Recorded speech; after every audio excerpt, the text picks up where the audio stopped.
दोस्तों, मेरा नाम पुनीत कुमार है और जैसा कि आप लोगों ने थंबनेल पे देखा ही होगा, हम कक्षा 11 का गणित पढ़ाने वाले हैं। चैप्टर नंबर 7 से हम लोग शुरू करते हैं, जिसका नाम है क्रमचय और संचय। जैसे कि किसी भी चैप्टर को पढ़ने से पहले उस चैप्टर के बारे में जानना बहुत ज़रूरी होता है कि इसमें हम लोग को करना क्या है। जैसे कि किसी भी काम को करने से अगर हमको ये पता चल जाए कि हाँ, इस काम को करने के बाद हमको ये फ़ायदे हैं, ये चीज़ें हम लोग को सीखने को मिलेंगी, तो उस काम को करने में बहुत ही इंटरेस्ट ज़्यादा बढ़ जाता है। तो चलिए हम लोग शुरू करते हैं। चैप्टर नंबर 7 है क्रमचय और संचय। इसमें टोटल 4 एक्सरसाइज हैं। 7.1, 7.2, 7.3 और 7.4।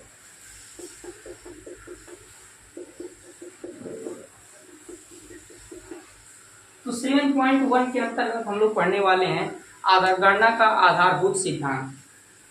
गणना का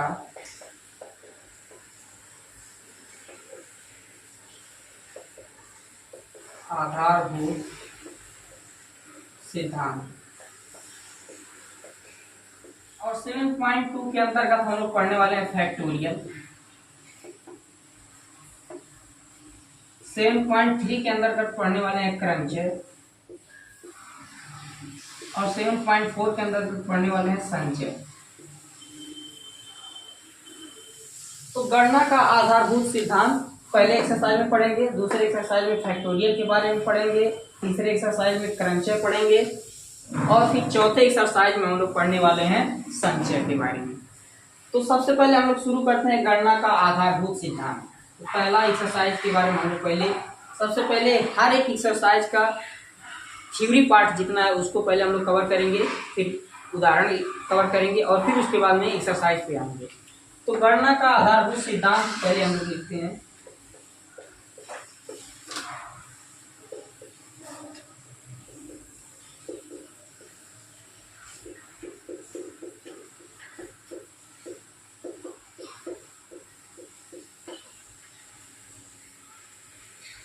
तो गणना का आधारभूत सिद्धांत जो है वो हम लोग को पढ़ने का है इसमें एक्सरसाइज में दो प्रकार के, जिसमें से पहला है गुणन सिद्धांत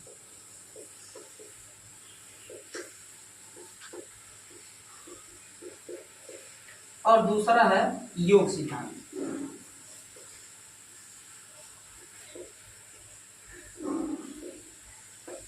तो अब हम लोग शुरू करते हैं गुणन सिद्धांत क्या होता है और इसके बारे में डिटेल से पढ़ने वाले हैं। गुणन सिद्धांत के बारे में कि गुणन सिद्धांत होता क्या है।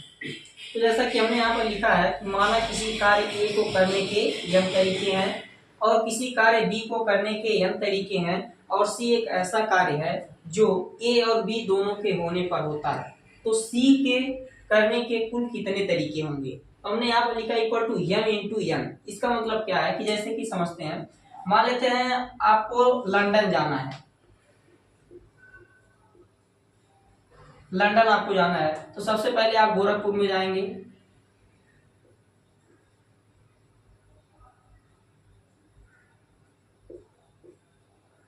गोरखपुर और फिर गोरखपुर से आप जाएंगे दिल्ली और फिर दिल्ली से आप जाएंगे लंदन। तो यहाँ से अभी गोरखपुर से हमको अगर दिल्ली जाना है तो यहाँ के जाने के कितने तरीके हो सकते हैं। एक तो आप कार से जा सकते हैं, एक आप जा सकते हैं बस से और एक आप जा सकते हैं ट्रेन से। तो 3 तरह से आप दिल्ली जा सकते हैं। और फिर दिल्ली से अगर लंदन जाना है तो यहाँ से जाने के लिए हमारे पास 2 रास्ते हैं। एक तो आप मान सकते हैं कि फ्लाइट फर्स्ट से जाएं या फिर फ्लाइट सेकंड से जाएं। मान लेते हैं कि जैसे कि अभी हमने कहा कि गोरखपुर से दिल्ली जाना है तो आप कितने तरीके जा सकते हैं। कार से भी जा सकते हैं, बस से भी जा सकते हैं और ट्रेन से भी जा सकते हैं। और फिर दिल्ली से अगर लंदन जाना है तो फ्लाइट फर्स्ट से भी जा सकते हैं और सेकंड से भी जा सकते हैं। तो गोरखपुर से हमें लंदन जाने के लिए कुल कितने रास्ते हैं कि हम गोरखपुर से लंदन जा सकते हैं। तो यहाँ पे 6 तरीके हैं। अब ये 6 तरीके कहेंगे कैसे हुआ, तो इधर देखिए, जैसे कि अगर मान लीजिए कार से आप गोरखपुर से दिल्ली गए तो फिर आप दिल्ली पहुंचने के बाद या आप फ्लाइट फर्स्ट से भी जा सकते हैं, फ्लाइट सेकंड से भी जा सकते हैं। तो दो रास्ते ये हो जाएंगे। अगर बस से आप गए तो भी फ्लाइट फर्स्ट से भी जा सकते हैं, सेकंड से भी जा सकते हैं।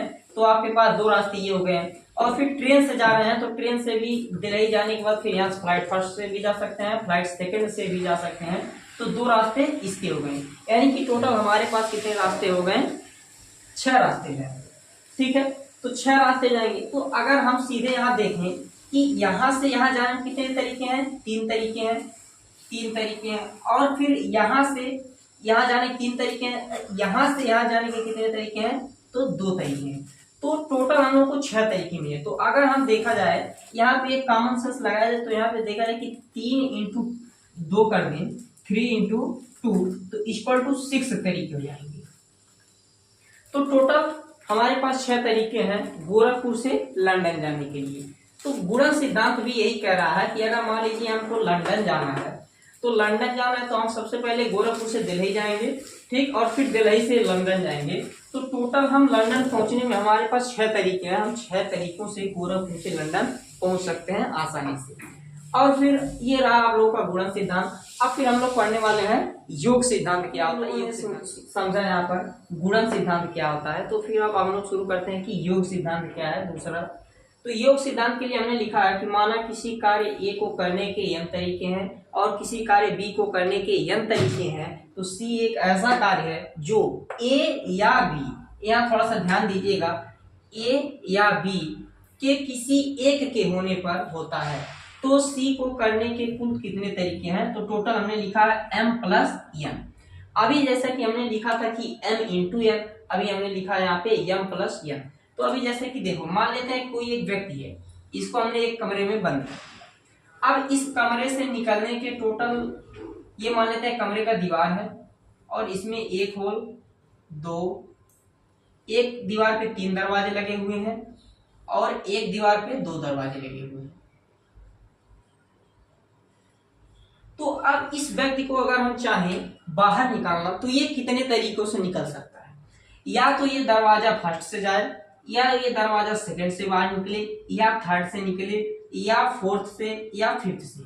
यानी कि इसको बाहर निकलने के पास टोटल 5 रास्ते हैं। या तो पहले दरवाजे से जाए, या दूसरे जाएगा, या तीसरे से, या फिर चौथे से, या फिर 5वें से। तो इस व्यक्ति को बाहर निकलने के लिए इस कमरे से टोटल 5 तरीके हैं। तो यही टोटल 5 तरीके कैसे हो रहे हैं? इस दीवार पे जितने रास्ते हैं उसका योग प्लस में दूसरे दीवार पे निकलने के जितने रास्ते हैं उसका योग। तो टोटल इसको बाहर निकलने का कितने तरीके होंगे वो चीजें हम लोग को पता चल जाएंगी। तो अगर हम लिखें कि इसके बाहर जाने के कितने तरीके हैं, टोटल 3 प्लस 2 इक्वल टू 5। तो वही यहाँ पे किया गया है, ये पहले दीवार का जो है जितना रास्ता निकालने का है और फिर ये दूसरे दीवार का बाहर निकलने का जो रास्ता है उसी का योग किया गया है। तो हमको सी को करने के कुल जितने तरीके हैं वो हम लोग को पता हो जाते हैं। अभी जैसे कि ये ए को करने के m तरीके हैं, मतलब पहले वाले दीवार से निकलने के m तरीके हैं और दूसरे वाले दीवार से निकलने के n तरीके हैं, मतलब 2 तरीके हैं। तो टोटल सी को, यानी कि इस व्यक्ति को हमने नाम दे दिया सी। इस सी को बाहर जाने के लिए टोटल कितने रास्ते हैं? तो वही यहाँ पे लिख सकते हैं हम लोग 3 प्लस में 2 इक्वल टू 5। 5 तरीकों से या फिर 5 रास्तों से, 5 रास्तों से, 5 रास्तों से बाहर जा सकता है।